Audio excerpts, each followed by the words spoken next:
শুক্রবার এক নার্সিং পড়ুয়ার ঝুলন্ত দেহ উদ্ধারকে কেন্দ্র করে চাঞ্চল্য ছড়ায় কাঁকসার মলানদিঘি এলাকার বেসরকারি মেডিকেল কলেজে। দ্বিতীয় বছরের নার্সিং পড়ুয়া সুপ্রিয়া কোটাল দুর্গাপুরের পাণ্ডবেশ্বরের বাসিন্দা। শুক্রবার দুপুরে সুপ্রিয়া সহপাঠীরা তাকে ডাকাডাকি করেও তার কোনো সাড়া না পেয়ে তাকে বারবার ফোন করলেও তার ফোন বাজতে থাকে। কেউ ফোন রিসিভ না করায় সকলের সন্দেহ হয়। এরপরই তার সহপাঠীরা নার্সিং হোস্টেল কর্তৃপক্ষকে খবর দেয়। হস্টেল কর্তৃপক্ষ দরজা ভেঙে তার ঝুলন্ত দেহ দেখতে পেয়ে তাকে উদ্ধার করে হাসপাতালে নিয়ে গেলে হাসপাতালের চিকিৎসকরা তাকে মৃত বলে ঘোষণা করেন।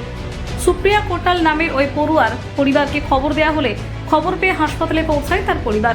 মেডিকেল কলেজের তরফে ইন্দ্রনীল মল্লিক জানান, তারা সুপ্রিয়ার সহপাঠীদের কাছে খবর পেয়ে দরজা ভেঙে তাকে ঝুলন্ত অবস্থায় পায়।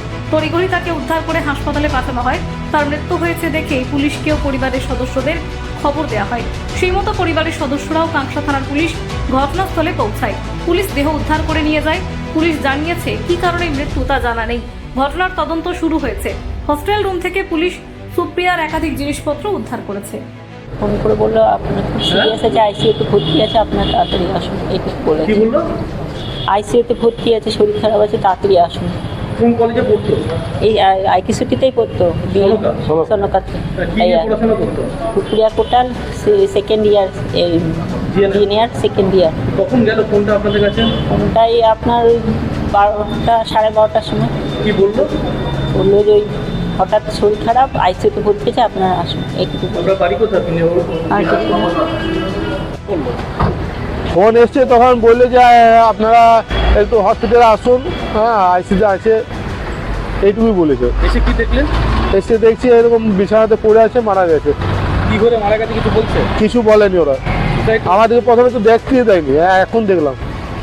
তারপর জিএনএম হোস্টেলের 2-3 জন ছাত্রী তাদের হোস্টেলের ওয়ার্ডেনকে দিয়ে আজকে 11:30 থেকে 1টার মধ্যে দুপুরবেলা খবর দেয় যে একজন ছাত্রীর ঘর ভেতর থেকে লক করা আছে আর তাকে ফোন করলেও কোনো ফোনে উত্তর পাওয়া যাচ্ছে না।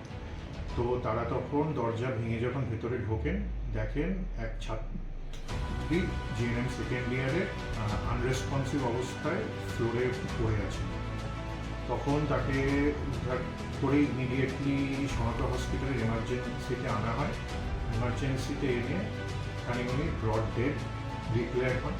তো আমরা ইমিডিয়েটলি পুলিশ প্রশাসনকে ইনফরমেশন পাঠিয়েছি অ্যান্ড পুলিশ অলরেডি ইনভেস্টিগেশন শুরু করে দিয়েছে। যে ও কি ওদের পরিবারের তরফ থেকে বলা হচ্ছে যে ও ফেল করেছিল, এরকম কিছু কি হয়েছিল?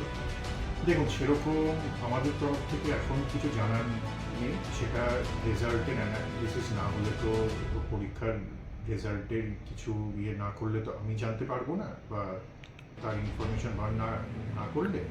এখন অবধি প্রিলিমিনারি আমাদের কাছে সনকা হসপিটালের তরফে এইটুকুই খবর আছে যে আনরেসপন্সিভ অবস্থায় একজন স্টুডেন্টকে হোস্টেল থেকে আনা হয়।